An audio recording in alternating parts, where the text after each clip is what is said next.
ദേവനാഥന് ശത്രുതയുള്ള രണ്ട് കുടുംബങ്ങളുണ്ട്. അവരെ തകർക്കാനുള്ള പ്ലാനും അവൻ ചെയ്യുന്നുണ്ടായിരുന്നു. അതിനെക്കുറിച്ചൊന്നും എനിക്കറിയില്ല. പക്ഷേ ഞാൻ മുമ്പ് പറഞ്ഞ ലക്ഷ്മിയില്ലേ, എൻ്റെ പപ്പയുടെ അനിയൻ്റെ മകൾ. ഉം, അവളുടെ അമ്മയുടെ കുടുംബമാണ് അതിലൊന്ന്. അവിടുത്തെ ഉത്സവത്തിന് പോയപ്പോൾ നാദിന്റെ പിന്നാലെ നിഖിലയും അവിടെ എത്തി. നിഖിലയ്ക്കും ലക്ഷ്മിയുടെ അമ്മയുടെ കുടുംബവുമായി സൗഹൃദമുണ്ട്.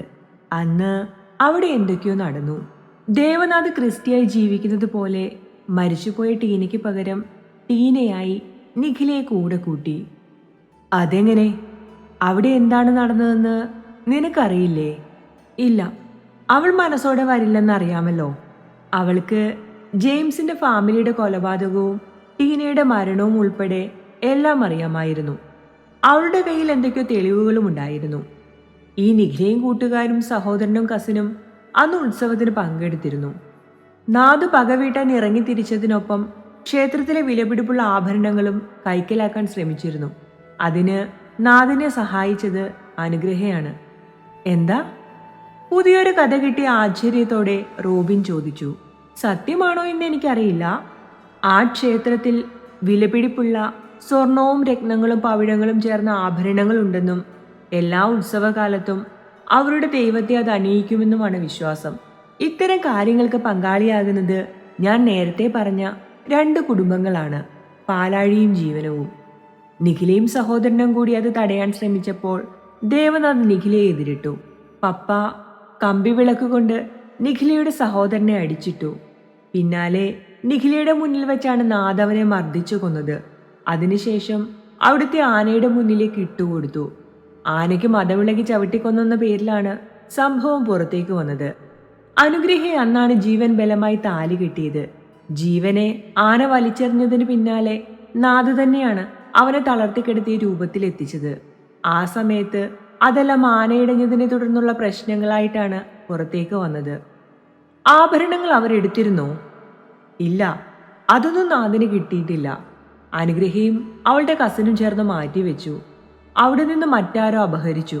ഇന്നും നാദത് കണ്ടെത്താൻ ശ്രമിക്കുന്നുണ്ട്. അപ്പോൾ നിഖിലയോ?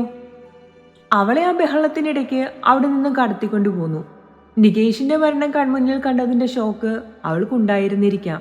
പിന്നീട് നാദ് അവളെ അടിച്ചൊതുക്കി മുറിയിലിട്ടെങ്കിലും നല്ല വീറായിരുന്നു. തെളിവുകൾ എവിടെയെന്ന് അവൾ വിട്ടു പറഞ്ഞിട്ടുമില്ല. നാദിന് ചില സ്ത്രീകളോട് അടങ്ങാത്ത ആവേശമായിരിക്കും. പെട്ടെന്ന് വളയാത്ത സ്ത്രീകളില്ലേ, അങ്ങനെയുള്ളവർ. അവൻ നിഖിലയെ ബലമായി കീഴടക്കി. എത്രയോ ദിവസങ്ങൾ അവനൊരു ദയയും കൂടാതെ അവളെ പീഡിപ്പിച്ചിട്ടുണ്ടെന്നറിയുമോ? അങ്ങനെയാണ് അവൾ ഗർഭിണിയാകുന്നത്. നിഖിലയെ ദ്രോഹിക്കാനും അവളെ നോക്കാനും നാദിനൊപ്പം നിന്നവളാണ് അനുഗ്രഹ. ഈ അനുഗ്രഹിക്കും നിഖിലയ്ക്കും ഇടയ്ക്ക് എന്തോ ശത്രുതയുണ്ട്.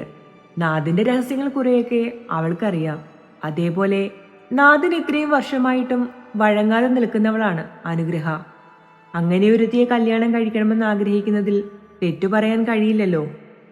അപ്പോൾ നിഖിലയോ? അവൾക്ക് ഏതൊക്കെയോ മരുന്ന് നൽകി മാനസിക നില തെറ്റിച്ച് കൂടെ നിർത്തിയിട്ടുണ്ട് അയാൾ. രൂപത്തിലും ഭാവത്തിലും അവൾ നിഖിലയാണെന്ന് മനസ്സിലാക്കാൻ തന്നെ പ്രയാസമാണ്. പിന്നെ അവളിപ്പോൾ നിഖിലയല്ല, ക്രിസ്റ്റീനയാണ്. ദേവനാഥ് ക്രിസ്റ്റഫറായി ജീവിക്കുന്നത് പോലെ നിഖിലയെ ക്രിസ്റ്റീനയാക്കി മാറ്റി. ആ കുഞ്ഞോ? അവനെ അനുഗ്രഹം വളർത്തുന്നുണ്ട്. അവർക്ക് പേരിനൊരു ഭർത്താവുണ്ടല്ലോ, ജീവൻനാഥ്.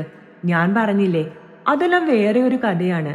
രണ്ടു കുടുംബങ്ങൾ തമ്മിലുള്ള ശത്രുതയുടെ ഇടയ്ക്ക് കയറി നാഥ് അവന്റെ കാര്യങ്ങൾ നടത്തിയെടുത്തെന്ന് പറയാം. ആ രണ്ടു കുടുംബങ്ങളിൽ ഒന്നവന്റെ അമ്മയുടെയും മറ്റൊന്ന് അച്ഛൻ്റെയുമാണ്. ഈ ജീവനാഥ് ദേവനാഥിന്റെ അനിയനാണ്. ഒരച്ഛനിൽ ജനിച്ച മക്കൾ. അവനെ നാഥ് തളർത്തിയിട്ടേക്കുകയാണ്.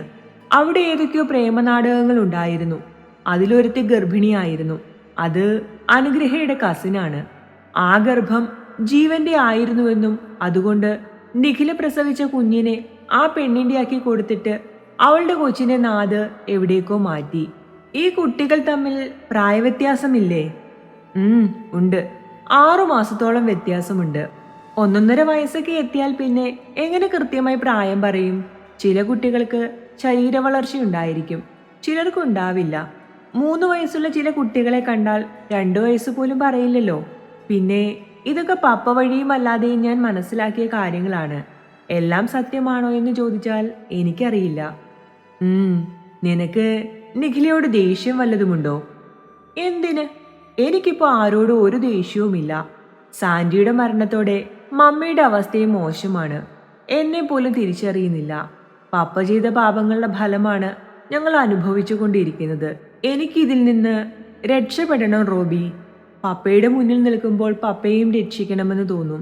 ഞാൻ എനിക്കറിയാവുന്നതെല്ലാം നിന്നോട് പറഞ്ഞത് തന്നെ നമുക്കിടയിലുള്ള അടുപ്പത്തിലെ വിശ്വാസ്യത കൊണ്ടാണ്. എനിക്ക് നിന്നോടൊപ്പം ജീവിച്ചാൽ മതി. സമാധാനം നിറഞ്ഞൊരു ജീവിതം. നീ എന്നെ ചതിക്കുമോ റോബി? ഒരിക്കലുമില്ല. നീ അറിഞ്ഞ എൻ്റെ കുടുംബചരിത്രമൊക്കെ സത്യം തന്നെയാണ്. അതിലൊന്നും ഒരു കള്ളവുമില്ല. പക്ഷേ ആ കഥയിൽ റോബിൻ താനല്ലെന്ന് മാത്രം അവൻ അവളോട് വെളിപ്പെടുത്തിയില്ല. എന്നാൽ ഞാൻ ഇവിടേക്ക് വന്നത് ചില കാര്യങ്ങൾ കണ്ടെത്താൻ വേണ്ടിയാണ് സ്റ്റെഫി. നിന്നോടത് തുറന്നു പറയുന്നതിൽ എനിക്കൊരു ഭയവുമില്ല. ഈ ലക്ഷ്യത്തിനായി ഞാൻ ഇറങ്ങിത്തിരിക്കുമ്പോൾ എൻ്റെ ജീവൻ നഷ്ടപ്പെട്ടാലും വിജയത്തിലെത്തുമെന്ന് ഉറപ്പിച്ചു തന്നെയാണ്. എന്നിരുന്നാലും എൻ്റെ കർത്തവ്യത്തിൽ വീഴ്ച വരുത്താൻ ആഗ്രഹിക്കുന്നില്ല. റോബിക്ക് പറയണമെന്ന് തോന്നുമ്പോൾ പറഞ്ഞാൽ മതി. പറയാം, ഉടനെയല്ലെന്ന് മാത്രം. ഒന്നും ആലോചിക്കേണ്ട, ഉറങ്ങിക്കോ. നിന്റെ പപ്പയെ സംരക്ഷിക്കാമെന്ന് ഞാൻ ഒരിക്കലും വാക്ക് നൽകില്ല.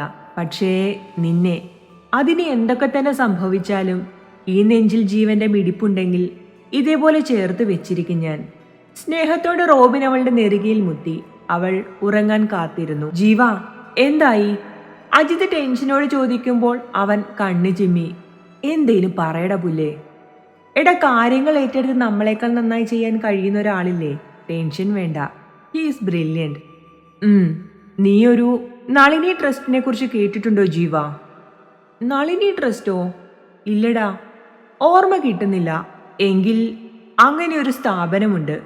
അതിന് കീഴിൽ പ്രവർത്തിക്കുന്ന ഒരു ആയുർവേദ റിസോർട്ടുണ്ട്. ഹോസ്പിറ്റൽ എന്ന് പറയാൻ കഴിയില്ല, എന്നാലോ അത്രയും സീരിയസ് ആയ കേസുകൾ അവർ ഏറ്റെടുക്കുകയും ചെയ്യും. അവിടെ നമുക്കൊന്ന് പോയി നോക്കിയാലോ? അന്ന് അവളെ സംശയിച്ചിരുന്നില്ലല്ലോ. അതുകൊണ്ടാണ് എല്ലാം നിങ്ങളുടെ ഇഷ്ടത്തിന് വിട്ടുതന്ന് ഞാൻ ഒഴിഞ്ഞു നിന്നതും. മാത്രവുമല്ല, ഡ്യൂട്ടിയിൽ ജോയിൻ ചെയ്ത സമയവുമായിരുന്നു. വീരനാണ് എന്നോട് ഇക്കാര്യം പറഞ്ഞത്. ജീവന്റെ മിഴികൾ ഈറനണിഞ്ഞു. സെന്റി ആവേണ്ട, നീ പലരുടെയും കയ്യിലെ കളിപ്പാവയായി പോയി. അതാണ് സംഭവിച്ചത്. ശരിക്കും ഇവിടെ നിന്ന് തന്നെ തുടങ്ങണമായിരുന്നു അന്വേഷണം. അതിന് ചെറിയച്ഛന്റെ മരണത്തിൽ അച്ഛനെ സംശയിക്കാനായി ഒന്നും ഉണ്ടായിരുന്നില്ലല്ലോ. പാലാഴിയോട് ശത്രുത തോന്നാൻ ആവശ്യത്തിലേറെ കാര്യങ്ങളും ഉണ്ടായിരുന്നു.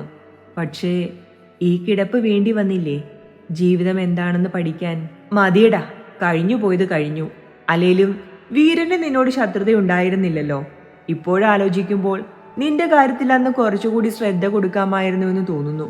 ഒരുപാട് പ്രശ്നങ്ങൾ നീ ഉണ്ടാക്കി വെച്ചിട്ടുണ്ടെങ്കിലും ഇങ്ങനെ കിടന്നു പോകാനും മാത്രമില്ലെന്നൊരു തോന്നൽ വീരനുമുണ്ട്. പിന്നെ എൻ്റെ ചേട്ടനല്ലേ നീ. നിന്റെ പശ്ചാത്താപം സത്യസന്ധമാണെന്ന് തിരിച്ചറിയുക കൂടി ചെയ്യുമ്പോൾ നിനക്ക് വേണ്ടി എന്തെങ്കിലും ചെയ്യണമെന്നൊരു തോന്നൽ. ഇത്രയും കാലം നിന്റെ ട്രീറ്റ്മെന്റ് നോക്കിയത് അനുഗ്രഹിയായിരുന്നില്ലേ? പുറമേ ഇനിയും അങ്ങനെ തന്നെ മതി. പക്ഷേ അവൾ നിനക്ക് തന്നിരുന്ന മരുന്നുകളൊന്നും ഇനി കഴിക്കരുത്. കഴിക്കുന്നത് പോലെ നടിച്ചാൽ മാത്രം മതി. നിന്റെ ശരീരത്തിൽ പുരട്ടുന്ന എണ്ണയോ കുഴമ്പോ എന്തുമാവട്ടെ, അവൾ മുഖേന വരുന്നതൊന്നും ഉപയോഗിക്കാൻ പാടില്ല. എന്താ അജിത്തെ, അതിലും എന്തെങ്കിലും പ്രശ്നമുണ്ടോ? ഇത്രയും വർഷങ്ങൾക്കിപ്പുറവും നീ ചില സമയങ്ങളിൽ ബോധം കെട്ടുറങ്ങുന്നുവെന്ന് എന്നോട് പറഞ്ഞില്ലേ? അപ്പോഴും എനിക്കിങ്ങനെ സംശയങ്ങളൊന്നും തോന്നിയിരുന്നില്ല. വീരനാണ് പറഞ്ഞത് നിന്റെ ബ്ലഡ് ടെസ്റ്റ് ചെയ്യുന്ന കാര്യം. നിന്റെ ബ്ലഡിൽ കണ്ടന്റ് കണ്ടെത്തിയിട്ടുണ്ട്. എന്നുവെച്ചാൽ ജീവൻ മനസ്സിലാവാതെ അവനെ നോക്കി. നീ അവർക്കൊരു പരീക്ഷണ വസ്തുവായിരുന്നു ജീവ. ഒരുപക്ഷെ ഇപ്പോഴും അങ്ങനെയാവാൻ സാധ്യതയുണ്ട്. ഈ ദേവനാഥ് പുതിയതരം മരുന്നുകൾ അവന്റെ പരീക്ഷണശാലയിൽ തന്നെ വികസിപ്പിച്ചെടുക്കാറുണ്ട്. അങ്ങനെയുള്ള മരുന്നുകളിൽ ഉപയോഗിക്കുന്ന ഒന്നാണ് ഞാൻ നേരത്തെ പറഞ്ഞത്. നിന്റെ രക്തത്തിൽ അത് ധാരാളമായി കാണുന്നുണ്ട്. ഈ നിലയിൽ മുന്നോട്ട് പോയാൽ നിന്റെ ആരോഗ്യനില പൂർണ്ണമായും തകരാറിലാകും. എന്തായാലും വിശദമായ പരിശോധന ആവശ്യമാണ്. അതിനുശേഷം വേണം നിന്റെ ട്രീറ്റ്മെന്റ് സ്റ്റാർട്ട് ചെയ്യാൻ. ശംഖു ഒരിക്കൽ നിന്റെ കാലിൽ തൊട്ടപ്പോൾ സ്പർശനം അറിഞ്ഞെന്ന് നീ പറഞ്ഞത് ഓർമ്മയുണ്ടോ? അതിനുശേഷം ഒരിക്കലും നിനക്ക് അങ്ങനെ ഒരു അനുഭവം ഉണ്ടായിട്ടില്ലല്ലോ? ഇല്ല, അതെന്റെ തോന്നലാകും അജിത്തെ. ഞാനും അങ്ങനെ തന്നെയാ കരുതിയത്. പക്ഷേ ഇപ്പോഴങ്ങനെ തോന്നുന്നില്ല. വീരൻ ആ മരുന്നിനെ കുറിച്ച് പറഞ്ഞപ്പോൾ ചിലർ അവരുടെ സ്വാർത്ഥതയ്ക്ക് വേണ്ടി നിന്നെ ഇങ്ങനെ കിടത്തുന്നതാണെങ്കിലോ എന്ന് തോന്നിപ്പോകുന്നു. ദേവനാഥാണോ? അവൻ തന്നെ. നിന്നെ കിടക്കയിലാക്കി നീ സാവധാനം മരണത്തിന് കീഴടങ്ങിയാൽ ആർക്കും ഒരു സംശയവും ഉണ്ടാവില്ല. ജീവനത്തിലെ സ്വത്തുക്കൾ നിന്റെ മക്കൾക്ക് അവകാശപ്പെട്ടതാണെന്ന നിലയിലാണ്. അങ്ങനെ വരുമ്പോൾ ഇതെല്ലാം ശംഖുവിന് കിട്ടും, അതിലൂടെ ദേവനാഥിനും. ജീവനത്തിന്റെ അനന്തരാവകാശിയായി അവന്റെ മകൻ മാത്രം അവശേഷിക്കും. എടാ, ഇതൊന്നും നീ എന്താ എന്നോട് മുമ്പേ പറയാഞ്ഞത്? കുറച്ചുകൂടി ഞാൻ ശ്രദ്ധിക്കുമായിരുന്നല്ലോ. നിനക്ക് അനുഗ്രഹേ വലിയ വിശ്വാസവും സ്നേഹവും ഒക്കെ ആയിരുന്നത് കൊണ്ടാണ് ഞാനൊന്നും പറയാഞ്ഞത്. ഇല്ലെങ്കിൽ ആദ്യമേ തന്നെ ഞാൻ നിന്നോട് തുറന്നു സംസാരിക്കുമായിരുന്നു. മാത്രവുമല്ല, ഞാനും നിനക്ക് ശത്രുപക്ഷത്തായിരുന്നല്ലോ. എനിക്കും നിനക്ക് യാതൊരു അടുപ്പവുമില്ലെന്ന് തോന്നൽ കൊണ്ടാണ് നമ്മളെ അകറ്റാൻ അവൾ നാടകമൊന്നും നടത്താഞ്ഞത്. ഇല്ലെങ്കിൽ ഞാൻ കയറി പിടിച്ചെന്ന് വരെ കഥയുണ്ടാക്കുമായിരുന്നു. രാത്രി നിനക്ക് കഴിക്കാനുള്ള മരുന്നുകൾ അവളല്ലേ എടുത്തു തരുന്നത്. ഇനി അതിനൊരവസരം അവൾക്ക് കൊടുക്കരുത്. കൊടുത്താലും നീ അത് കഴിക്കരുത്. അവരെപ്പോഴും ഇവിടെ നിന്ന് പോയത്? സ്കൂളിലേക്ക് ശംഖു പോയപ്പോൾ അവളും കൂടെ പോയതാണ്. ഇന്ന് ഹോസ്പിറ്റൽ തിരക്കുണ്ടാകും, അതുകൊണ്ട് വൈകുമെന്നും ശംഖുവിനെ പാറുവിന്റെ അടുത്തേക്ക് കൊണ്ടുപോകുമെന്നും പറഞ്ഞിരുന്നു. എങ്കിൽ ആ ഡാഷ് മോൾ ശംഖുവിനെയും കൊണ്ട് പോയത് മറ്റവന്റെ അടുത്തേക്കാണ്. തുടരും.